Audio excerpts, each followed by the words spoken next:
Right, let's open this Switch Lite, shall we? Oh, this is nice. Guys, I would have paid 27 for this. Oh, has somebody got hungry or something? What's happened? Why has it been munched? That's just ruined the whole thing. If the port was bad, that's fine, we can sort it. But the fact that the casing has been munched is a bit upsetting, you know? Let's see if we got a game. No game. Nah, there's nothing there. That port actually looks okay, you know. It looks a tiny bit lopsided, but I can't see any pins or anything in there that are damaged. So I will put the ammeter in this to get a good idea as to what's going on. Potentially a little bit melted, yeah. Right, let's see what happens here. Ready? Interestingly, it goes to 5 volts, but you guys can't see. Oh, here we go. That was weird.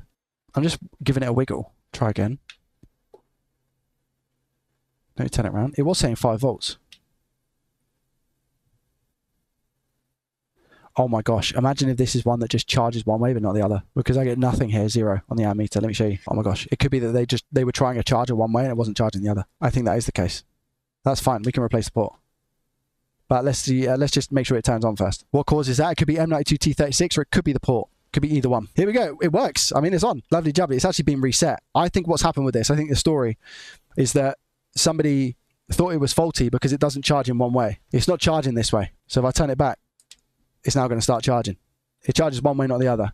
And like I said, that could either be an M92T36 or it could be the charging port itself. So I'll turn this off. Just wanted you to know, Joe, you've inspired me to apply as a volunteer at my local repair cafe. I have 0 repair skills, so it'll be strictly admin data entry to start, but I'm hoping to pick up some skills and start repairing. Once I get more confident, I'll be picking up the school courses and try to start repairing electronics. Well done to you, my friend. Volunteering at your local cafe, that's incredible. I'll tell you what, because of what you're doing and because of the cause you're doing it for, you're volunteering at your local repair cafe, which is incredible.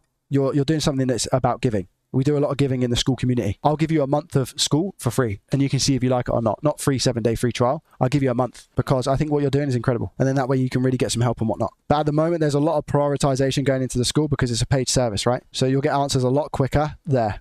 But I feel like for you, who is somebody who's wanting to learn repair, it'll be an A1 place for you. Oh, that's really fluxy. We have a really fluxy FPC connector here. The reason why I'm using tweezers here, by the way, which is something I don't usually do, is because there's so much flux around the FPC connector. I'll show you under the scope in a minute. But if I angle this, can you see all the flux around the port and the FPC connector? So what I've just done is I've disconnected the power supply, because that's the first thing you should do when you're opening electronics, is disconnect the power source before doing anything else. I'm going to have a look at the port and see what the situation's like. But I can see, I don't think they've not even replaced the thermal paste. Like what? Like they've replaced the charging port. These people have replaced the charging port. They've not touched the thermal paste.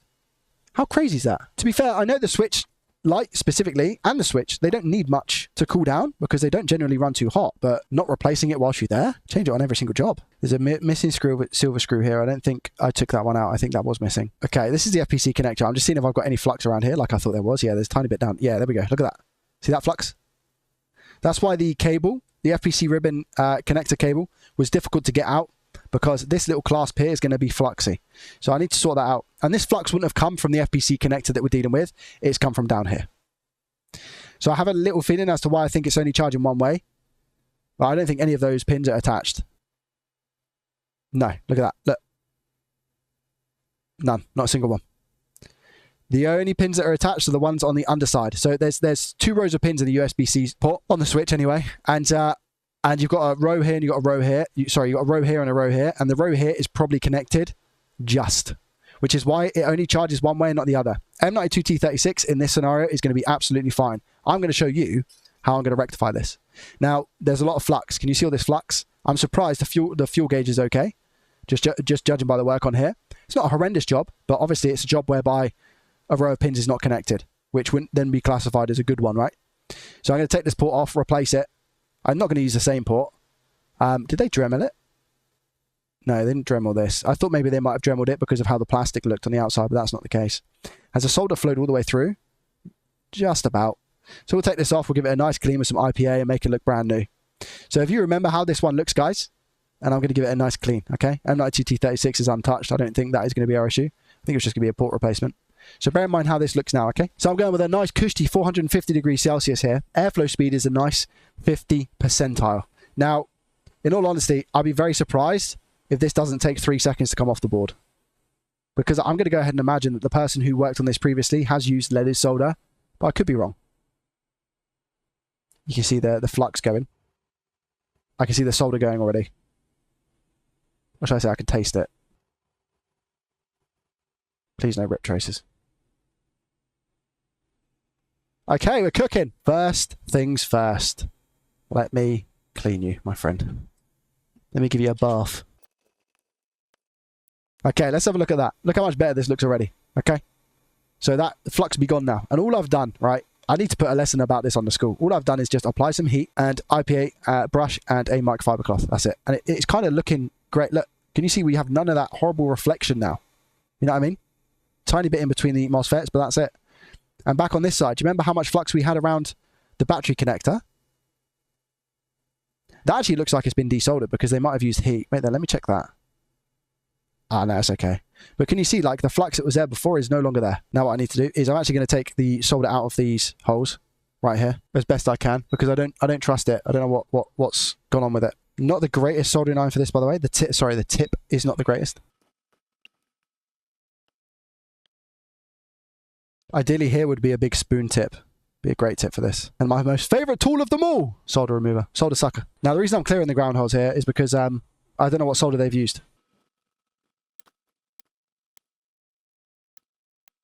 So at least now when I work on this, I work from a complete and utter fresh base, right? Instead of using horrible solder. So this is now hot still. So what I'll do is I'll come in with my... so it's cooled down a bit now.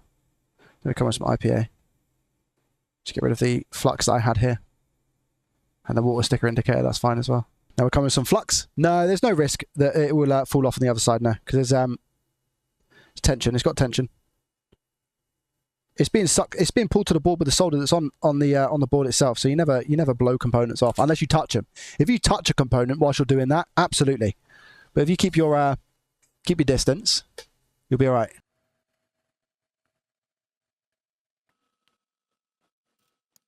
Again, clean as I go. Number one rule. Get rid of all that nasty flux and put some fresh stuff on. Okay, let me get a port.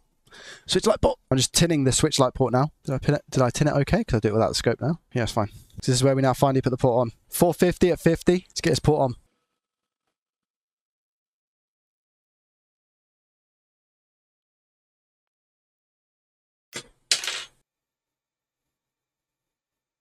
Jubbly. Don't need to test these because I think they're all going to be absolutely solid, but still nice to look.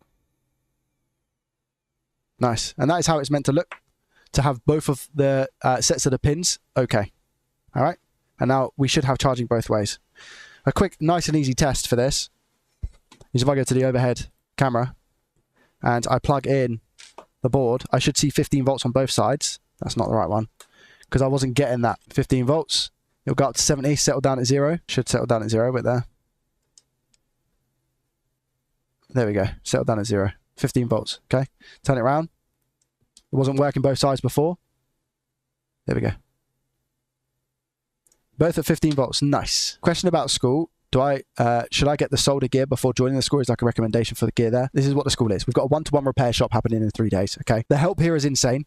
You'll see how recent people have commented on things and how quickly people get their problems solved. But if you go into the classroom, you'll see a bunch of things. Hot air tips, soldering tips. Soldering tips is more so coming soon, but learn how to diagnose faults, replace a switch port, replace HDMI. But you've got useful resources. In useful resources, you've got a bunch of things about separate consoles. If I go down, because this is the curriculum, you literally just have to buy this, and then you've got a full kit order. All right?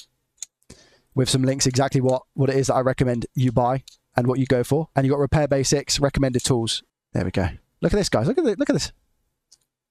Does it charge both ways? It charges one, charge the other, with no issues. Yes, sir. There we go. That's fixed.